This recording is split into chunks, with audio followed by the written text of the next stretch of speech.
Hello Capricorn, Sun, Moon, Rising, and Venus signs. Kamusta kayo? Sana po yung nasa mabuti kayong kalagayan. Welcome back po sa Star Tarot at kung bago kayo dito, welcome din po kayo. Please subscribe, like, share my videos, and leave me a comment kung nakaresonate po kayo. So, Capricorn, yung first card ninyo is celebration. Sabi dito, celebrate your achievements. You truly are a gift to the universe. Okay? So, congrats kasi meron kayong mga isi-celebrate ngayon and those are your achievements, those are your accomplishments. May mga goal kayo rito na ma-achieve mo na at this time. Kaya, you deserve it, no? You deserve to celebrate them, have fun, and enjoy kasi, 'di ba? You work so hard for that, for sure. So we have advancement. A strong energy is propelling you forward. Okay, so follow the steerings of your heart. So this is a beautiful opportunity din na meron ng advancement, merong pag-progress dito sa kung anumang bagay, no? Pwedeng sa career mo, trabaho mo, business, ganyan. So, inaano ka na ng divine, eh, yung parang pinupush ka na sige na, go for it, 'di ba? Kung ano man itong gusto ng puso mo, ano man itong pinaplano mo, ano man itong gusto mong matupad, go for it. Huwag ka nang magpatumpik-tumpik pa. Listen to your intuition kasi merong guidance, no, ang divine universe sa'yo na nililid ka niya towards kung saan ka dito, kung anong gagawin mo para umasenso ka na or para mag-progress kung ano man yung pinaplano mo. And we also have surrender. Sabi dito, surrender your need to control the outcome. Just be with life in the present moment. Ayan. So, maari kasi, no, na baka napatunayan mo na ngayon na meron kang ginagawa and you are, syempre, meron kang expectation siguro kung ano yung outcome na gusto mo, ano maging resulta na gusto mo. Pero maaring hindi yun nangyayari, ano? Maaring it's not what is happening. Maaring hindi ito yung nangyayari sa sitwasyon mo. Kaya ang mangyayari dito, no, kay Capricorn, um, siguro makikita mo, marirealize mo na hindi na ito yung ano, hindi na ito yung kailangan mo na pagtuunan ng pansin. Kasi maybe you will be realizing na kahit anong gawin mo, kahit anong pilit ang gawin mo doon sa outcome na gusto mo, maaaring hindi ka nakakaabot doon, hindi mo nararating yon, punto na yon. Kaya siguro ngayon yung parang sumusuko ka na, no? So isusuko mo na lang sa divine universe na Lord, ikaw nang bahala. Kasi maybe the divine have made you realize, no, na hindi mo pwedeng ipilit ang gusto mo.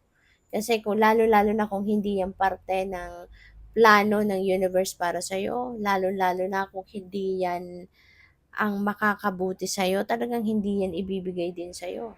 So, maaari, no, na dumating ka na sa point na I've done everything I can, 'di ba? Pero it's never enough. Hindi pa rin nangyayari and it's maybe because, 'di ba? Kailangan mo nang i-let go 'yan. Kailangan mo nang ipaubaya 'yan sa divine universe. Surrender to the divine and allow the divine to unfold, no, things, situations na naaayon sa kanyang kagustuhan. All right? So, tingnan natin kung ano pa ang ganap for Capricorn. So, we have Page of Earth. Ayan, this is good luck, no? Merong swerteng dadating sa'yo. Merong magandang balita na dadating sa'yo. Merong good news. This could be related to school matters. Pwedeng ang iba sa inyo meron ng admission. ah Baka nag-exams kayo or baka mga anak ninyo nag-take ng exam for admission sa kung saang school and baka ito na yun, admission letter ninyo, pwedeng ganun. Pupuwede rin na this is results, 'no, ng examinations na tinake ninyo for whatever reason. So, maaaring ito na mare-receive niyo na.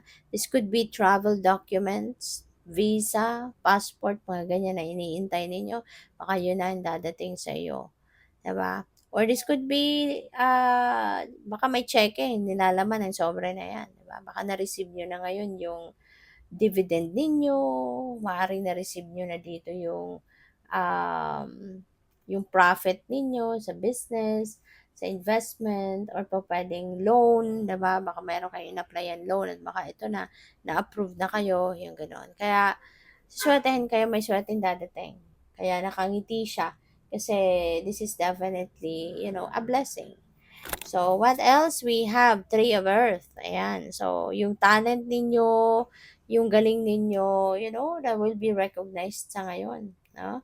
Ang sipag nyo kasi siguro magtrabaho, you are workaholic, no? Si Capricorn talaga parang ano din kayo eh, parang Virgo din kayo na napaka-workaholic, napakagaling magtrabaho. Kaya kung ano man itong ginagawa ninyo, you will be recognized, no? Mapapansin ka na. Yung galing mo sa trabaho, mapapansin na yan ng employer mo, ng manager mo. Kaya po pwedeng mabibigyan ka dito ng reward. Po pwedeng, um, pwede rin, na ngayon bibigyan ka din ng pagkakataon na talagang baka pag-aralin ka, 'di ba? Para mas maging magaling ka pa sa ginagawa mo, pwedeng gano'n. Or maaari din 'no, nabibigyan kayo ngayon ng mas mas maraming responsibility 'no, sa trabaho. Pero pupuwede rin na bibigyan ka din ng katulong, mas maraming responsibility, pero you will be provided with assistance din 'no, puwedeng gano'n din ang ganap. So, we have release, ayan. So, this is letting go of something or someone in your life. Magbabago ang takbo ng buhay mo ngayon, yung mga yung pag-let go na 'to could be, yung pag-let go na 'to could be, ah, maaaring ang mangyayari dito is siguro totally parang reset ito ng buhay ninyo, 'di ba? Parang reset, parang you're going to renew yourself, you're going to give yourself an opportunity for a rebirth, parang gano'n. Na kung ano yung makikita ninyo sa buhay mo, mapapansin mo na hindi naman nakakatulong na, hindi na nakakabuti, tatanggalin mo na 'to, hindi mo na 'to papatagalin pa sa buhay mo. You're going to release it, no? You're going to put an end to it, no? So, which is good. So, we have Nine of Water. Wow, Capricorn. Napakaswerte mo. This is Nine of Water. This is um, wish fulfilling energy. Alright? So, meron kayong mga wishes na magka-come true na. Meron kayong mga heart's desires na mangyayari na. So, pwede rin na mga dreams ito, no? May mga dreams din kayo na magka-come to fruition na. Kaya magiging masayang-masaya talaga kayo. You will be very happy. Kaya napakaswerte mo. So, good luck. Thank you for watching. Love and light. Namaste.